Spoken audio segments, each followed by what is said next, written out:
When Oblivion Remastered got released, it literally shook the internet. The title became one of the best-selling games of 2025 in just a month, where it's already sold more copies than the original Elder Scrolls 4 in total, and reportedly reached over 9 million players. However, how it often is with simple single-player games, Oblivion RE seems to have burnt out incredibly fast, and the majority of players have abandoned it pretty quickly. Unfortunately, it is also strongly reflected in the modding scene. Oblivion Remastered got an impressive modding support in the first couple of months after its release, where modders dished out impressive deep-going modifications, improving and expanding this game, and also the most impressive part, showing off what is actually possible without official modding support through the Creation Kit. That of course impressed everyone and gave us hope that this game might become a second Skyrim with such an amazing modding community, and one day would, just like Skyrim, get groundbreaking gameplay modifications and official DLC rivaling quest expansions. However, looking at it now, just like with the player count, the modding community seems to have dissolved a great deal, and it becomes harder and harder to find good mods. So while it is not quite dead yet, it took a great hit and already fell behind older games, including Starfield, in terms of modding activity. In the last month, for example, it got a total release of 66 mods. This is of course still a considerable amount, and also might of course be just a phase, and maybe, just maybe, some of the bigger modders or modding groups do plan to release bigger modding projects, but it certainly became much quieter than in the first month. That said though, I still do manage to find interesting mods, and even if it means digging through the somewhat older stuff, but if you are one of those people still playing this game, here are some goodies to improve your experience.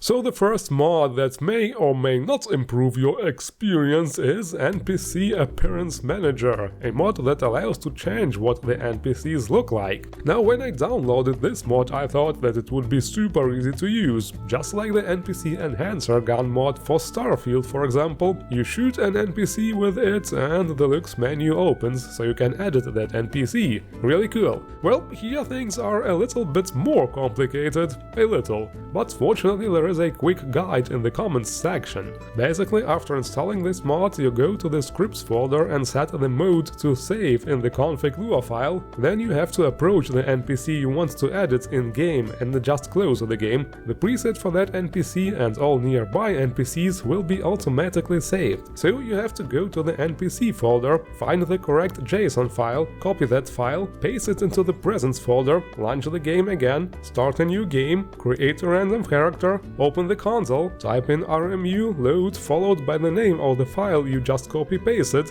your character will morph into that NPC, open show race menu again, change the appearance as desired, type in RMU save followed by the NPC name into the console, quit the game, go to the presets folder, copy the modified JSON file, go to the NPC folder and paste the NPC file there, now go to the scripts folder again, open the config Lua file and set the modes back to load.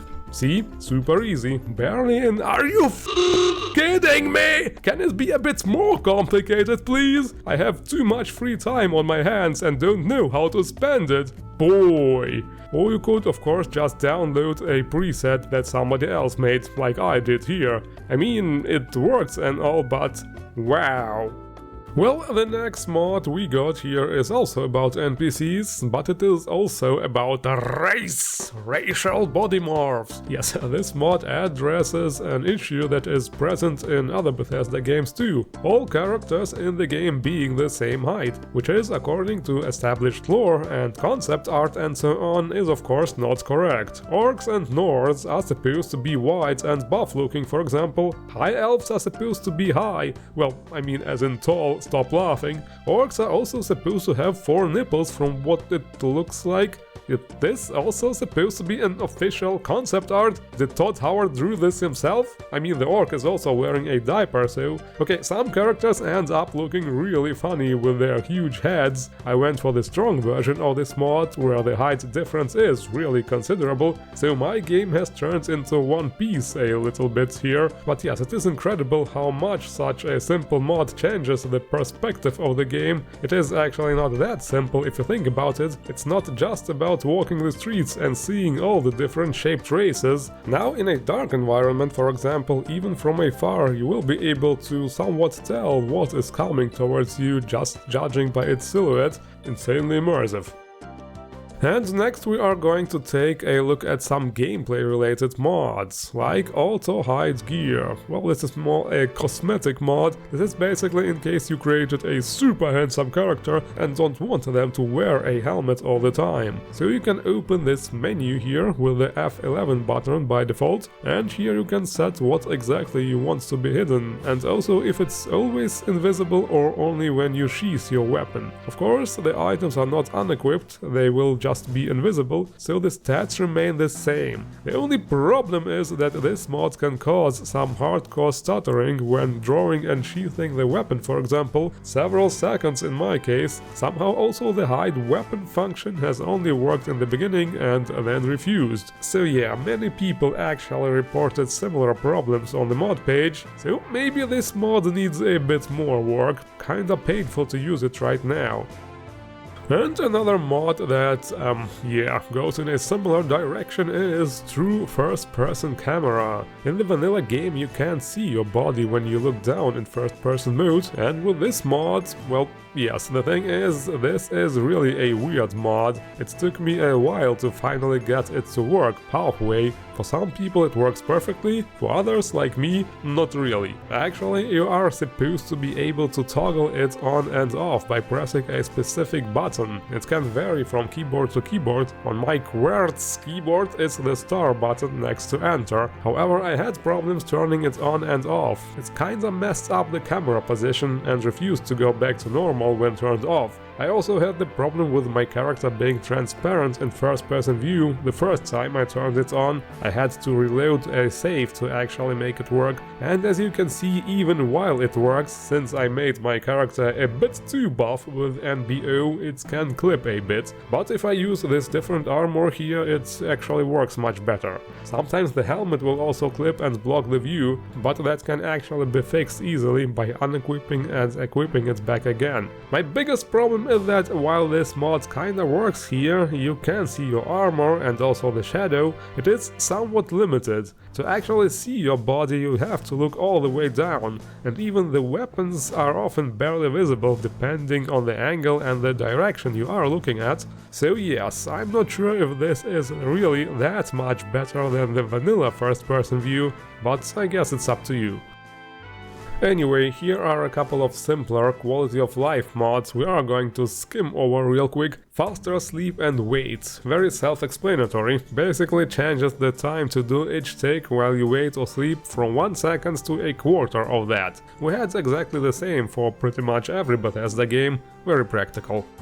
Then you could also get the Unread Books Glow mod, definitely self-explanatory as well. It applies this purple shader to all the books you have not read, although you can actually change the shader in the config file. So this is just like the Asterisk of Wisdom, but it applies to all the books and even scrolls optionally. This mod also works alongside the Asterisk of Wisdom, they do not conflict with each other. Also a couple of things for the torches. Brighter torches is something you definitely need. Makes the torches, well, brighter. Since the radius is really small in the vanilla game, you can make it 1.5 times or 2 times bigger than that. And also the torch position fix mods to move the torch to the side so it does not block the view too much. This is obviously only for the first person view, although I have to say it does not bother me personally much since it's only in the middle of the screen when you stand still. There are also a couple of options where you can make the torch a bit less to the side or higher up.